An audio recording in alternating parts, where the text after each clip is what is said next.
থেকে উঠে সকালবেলা হতভম্ব অভিনেতা। টেলিপর্দার অত্যন্ত জনপ্রিয় মুখ রণজয় বিষ্ণু বর্তমানে কোন গোপনে মন ভেসেছে ধারাবাহিকে নিত্যদিন দেখা যাচ্ছে অভিনেতাকে। আর তিনিই কিনা মাসখানেক ধরেই ভৌতিক সব ঘটনার শিকার। বাড়ির দরজা জানলা বন্ধ থাকলেও সব লণ্ডভণ্ড হয়ে যাচ্ছে, ঘরময় টবের গড়াগড়ি, গায়ে আঁচড়।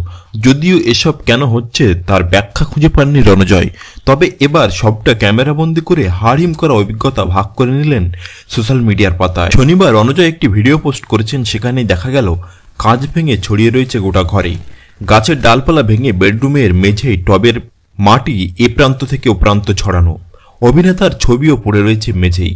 রণজয় বলেছেন, জানালা দরজা সব বন্ধ করেই বাড়ি থেকে বেরোই, তাও কটা গাছ তুলে রেখেছিলাম, কিন্তু এবার মনে হলো ভিডিওটা বানাই। অভিনেতার মন্তব্য, কেন হচ্ছে বুঝতে পারছি না, কোনো কারণ নেই এমন ঘটনা ঘটার। বাড়ির সব দরজা জানলা ভিতর থেকে বন্ধ করে তবেই বাইরে বের হই, তাও দেখছি টপ পড়ে রয়েছে, আমার ছবি পড়ে রয়েছে। এখানেই শেষ নয়, বাড়ির অবস্থা লণ্ডভণ্ড হওয়ার পাশাপাশি শারীরিকভাবেও মাঝে মধ্যে অসুস্থতা ভোগ করছেন রণজয় বিষ্ণু।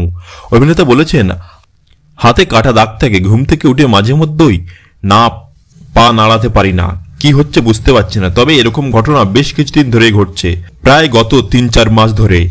বহুবার এরকম হয়েছে যে ঘুম থেকে উঠেই দেখছি হাতে আঁচড়ের দাগ, কোথাও কাটা দাগ। সেই ভিডিও শেয়ার করেছেন রণজয়, লিখেছেন, কোনো কুলু নেই, ঘরের জানলা দরজা বন্ধ থাকলেও ঘরে ঢোকার কোনো সম্ভাবনা নেই, কিন্তু তারপরেও ঘটনাগুলো এমন ঘটছে যে দমকা হাওয়ায় সবটা উড়িয়ে নিয়ে গেছে। অদ্ভুত। এদিকে রণজয়ের ভিডিও দেখে স্তম্ভিত নেটপাড়া, অনুরাগীদের একাংশ আবার তাকে মনোবল বাড়াতে হনুমান চালিসা পাঠ করার নিদান দিয়েছেন। কারো আতঙ্ক, এ তো ভৌতিক কাণ্ড।